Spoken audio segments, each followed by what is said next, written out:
గురువుగారు ప్రత్యేకించి శివాలయాలకు వెళ్ళినప్పుడు అక్కడ పాటించాల్సిన నియమాలు ఏంటి? చాలా అద్భుతం తల్లి. ఓం నమో భగవతే రుద్రాయ.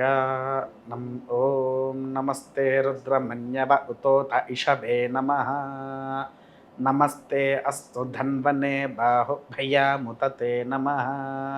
యాత ఇషు శివతమా శివం బభూవతే ధను శివాశరవ్యాయ తవతయా నో రుద్రమృడయా. తల్లి, ఈశ్వరుడు దేవాలయానికి వెళ్ళినప్పుడు, అంటే శివతత్వ రూపంలో ఉండేటువంటి ప్రతి ఒక్క ఆలయానికి వెళ్ళేటప్పుడు మొదలుగా మనము ఖచ్చితంగా పాల బదులు ఇంట్లో ఉండే నీళ్లను తీసుకొని దేవాలయానికి రావాలి. గుళ్ళో ఉంటాయి కదా, గుళ్ళో నీళ్లు పోసుకోవచ్చు అనే ఉద్దేశం పక్కకు పెట్టి మన ఇంట్లో ఉండే నీళ్లను తీసుకొని శివాలయంకి రావాలి. శివాలయానికి వచ్చిన తర్వాత మొదలుగా యథావిధిగా ధ్వజస్తంభ, బలిపీఠ, స్పర్శ, నమస్కార, ప్రదక్షిణాలు ప్రారంభము, పూజాధిక. ఇక్కడ ఎలా ఉంటుందంటే తల్లి, శివుడికి ప్రదక్షిణ అనేటిది సోమసూత్రము, చండీశ్వర అని, సోమసూత్రాన్ని చండీశ్వరుడు అని పిలుస్తారు. వారికి ఒక రకమైన ప్రదక్షిణ ఉంటుంది. ఎలా ఉంటుంది అని అంటే, మొదలుగా ధ్వజస్తంభం ఉంటుంది. ధ్వజస్తంభం దగ్గర నుంచి మనం ఈ చండీశ్వరుడు ఎటువైపు ఉంటారంటే, శివుడికి పంచముఖము తల్లి, 5 ముఖాలు ఉంటాయి. సద్యోజాతం, వామదేవ, అఘోర, తత్పురుష, ఈశాన్య. ఈ 5 ముఖాలతో ఈశ్వరుడి యొక్క ఆలయాలు ఉంటాయి. కొంతమందికి తూర్పు భాగంలో ఉంటుంది ముఖంగా, కొంతమందికి దక్షిణ ముఖంలో ఉంటాడు, ఇంకొన్ని దేవాలయాలు పశ్చిమ ముఖంలో ఉంటాయి, ఇంకొన్ని దేవాలయాలు ఉత్తర ముఖంలో ఉంటుంది. ఇంకో దేవాలయం చిదంబరం మాత్రం ఆకాశ లింగము అంటారు, పంచముఖం.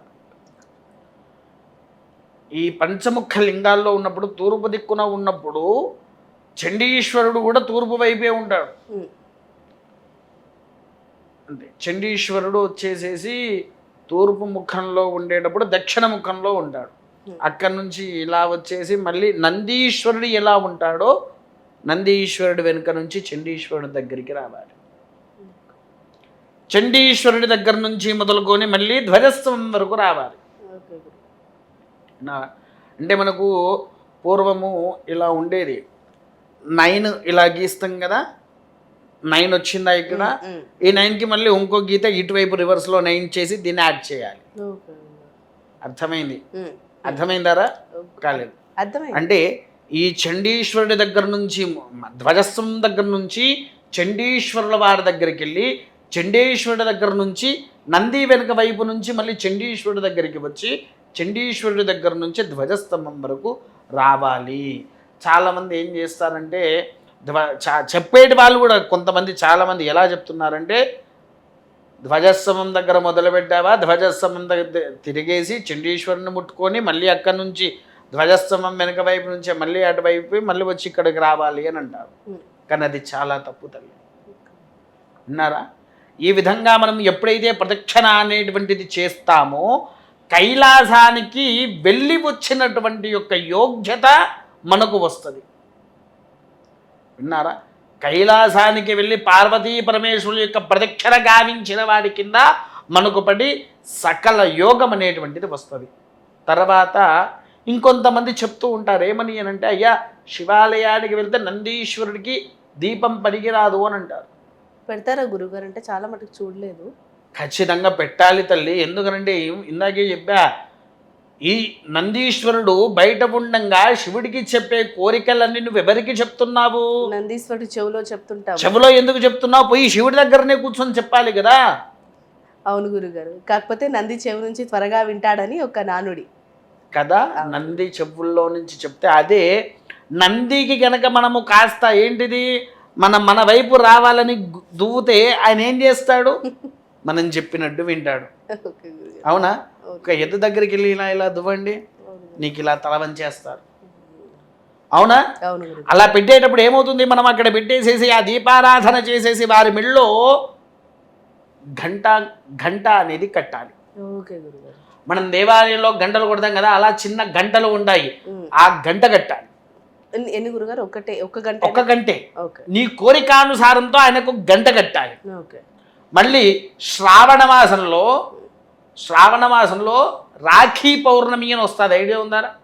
రాఖీలు కట్టావు కదా ఎంతోమందికి. అవును గురుగారు. శ్రావణ పౌర్ణమి, కార్తీక పౌర్ణమి రోజు ఈ యొక్క నందీశ్వరుడికి ఎర్రటి గుడ్డలో శనగలు ముందు రోజు నానబెట్టేసేసి ఆ గుడ్డలో ఈ శనగలు వేసేది కిలోంపావు నానబెట్టాలి.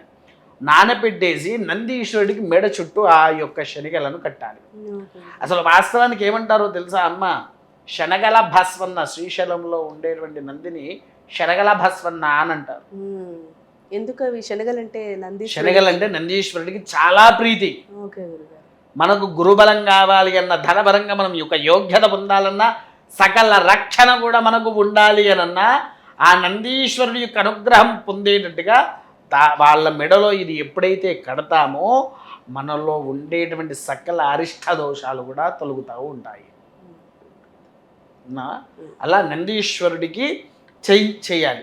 చేసిన తర్వాత స్వామివారికి మొదలుగా మనం ఇంట్లో నుంచి నీళ్లు తీసుకొని రావాలని చెప్పా కదా తల్లి, ఆ నీళ్లు స్వామివారి మీద అభిషేకించి తర్వాత పంచామృతాలు పోసి మరలా దేవాలయంలో ఉండే నీళ్లు కూడా పోసేసి, మనం ఎప్పుడు కూడా దేవాలయంలో ఇక్కడ ఏంటి అంటే తెలంగాణ ప్రాంతంలో బ్రాహ్మణులు తక్కువ, ఎవరు పడితే వాళ్ళు లింగానికి భస్మం రాస్తూ ఉంటారు. ఎప్పుడు కూడా శివుడికి అభిషేకమైన తర్వాత ముట్టుకోవడానికి లేదు, స్వచ్ఛమైన బ్రాహ్మణుడు వచ్చి భస్మము రాసి ఆ యొక్క భస్మ రక్షణ ప్రతి ఒక్కరి నిదుటి మీద రాయిస్తాడు.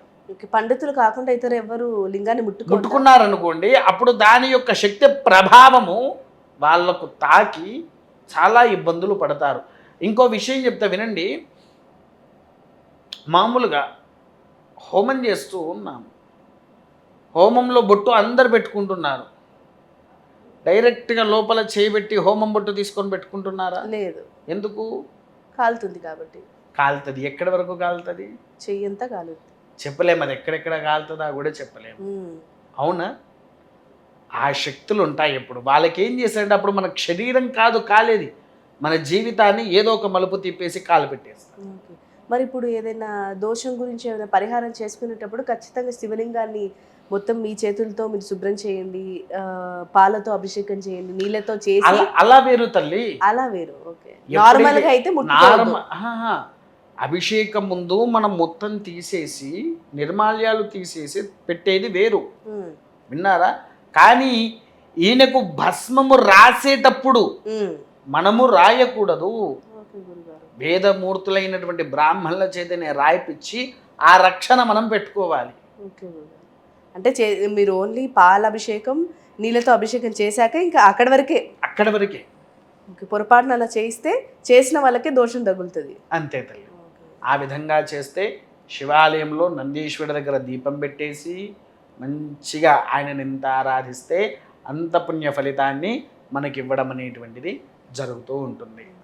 శివయ్యకి బిల్వపత్రాలు పెట్టినా కూడా తొందరగా కరుణిస్తారని విన్నాం గురుగారు. దాని గురించి దానికి శ్లోకమే ఉంది. త్రిధలం త్రిగుణాకారం త్రినేత్రం ఛత్రయాయుధం త్రిజన్మ పాప సంహారం ఏకబిల్వం శివార్పణం. అవునా?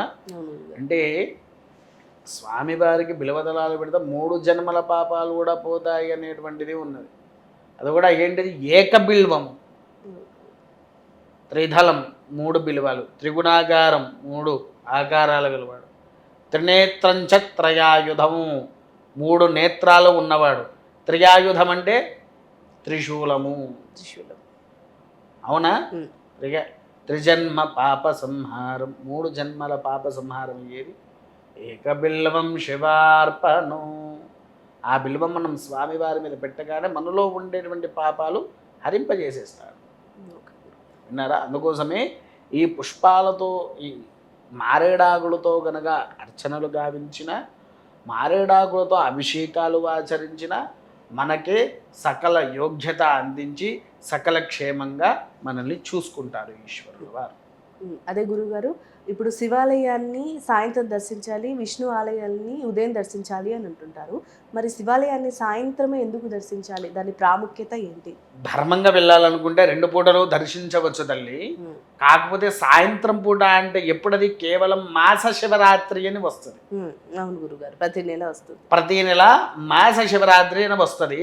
ఆ ప్రదోషాకాలంలో పరమేశ్వరుడికి ఎప్పుడైతే మనము అభిషేకం గావిస్తామో ఆ అభిషేకాల వల్ల మనలో ఉండేటువంటి సకల అరిష్ట దోషాలను తీసివేసేస్తాడు ఆయన. కనీసం అభిషేకించిన జలమైనా సరే బ్రాహ్మణులు ఏం చేస్తారు, మేము అభిషేకం చేసేటప్పుడు దాంట్లో మొత్తం పూర్తిగా నీళ్లు నింపేసి అందరి మీద చల్లేస్తాము, అవునా? ఆ నీళ్లు కూడా వీళ్ళ మీద పడ్డా మనలో ఉండేటువంటి సర్వాధిక కామక్రోధ లోభమోహ మధమాత్సర్య అనేటువంటి హరిషడ్ వర్గాలను విన్నారా, మనకు తెలవకుండా మనం దేనికైనా లోభపడినప్పుడు వాటిని కూడా నివారణ అనేది కేవలం ఈ జలం మాత్రమే చేయగలుగుతుంది. అందుకోసమే శివుడికి మాస శివరాత్రి రోజున చేసేటువంటి అభిషేకమే ఈ గొప్ప అభిషేకము. ఇంకొకటి ఏంటంటే ఇదే మాస శివరాత్రి ముఖ్యంగా మధ్యాహ్న కాలంలో స్వామివారికి అన్న పూజా కార్యక్రమం అనేటువంటిది చెయ్యాలి. మాస శివరాత్రికి ఎంతో ముఖ్యమైనదే అన్నపూజ. అన్నపూజ అంటే ఏంటి గురుగారు? అన్నము పెరుగు కాస్త బెల్లము వేసి స్వామివారికి కింద నుంచి పై వరకు మొత్తం అన్నంలో ముంచేసేటట్టుగా అన్నపూజ చేస్తారు. ఓకే గురుగారు, విన్నారా తల్లి? ఆ అన్నపూజ చేసినప్పుడు ఆ యొక్క స్వామివారి యొక్క అనుగ్రహము ఆ ఇంటి మీద అపూర్వంగా పడుతూ ఉంటుంది. మాస శివరాత్రి అప్పుడు సాయంకాలం వేళ వెళ్ళి చెయ్యాలి. మధ్యాహ్న కాలంలో అన్నపూజ, సాయంకాలంలో విధిగా అభిషేకాలు అని ఉంటాయి. మొత్తం సుమారు స్వామి వారికి ఒక 58 ద్రవ్యాలతో అభిషేకాలు జరుగుతాయి. ఇక కొంతమంది ఎక్కువ వాడతారు, ఇంకొంతమంది మామూలుగా దేవాలయంలో ఉండే కమిటీ వారు సరిగ్గా సహకరించక కేవలం పంచామృతాలు దగ్గరలో ఉన్న వాటితో మాత్రమే చేస్తారు.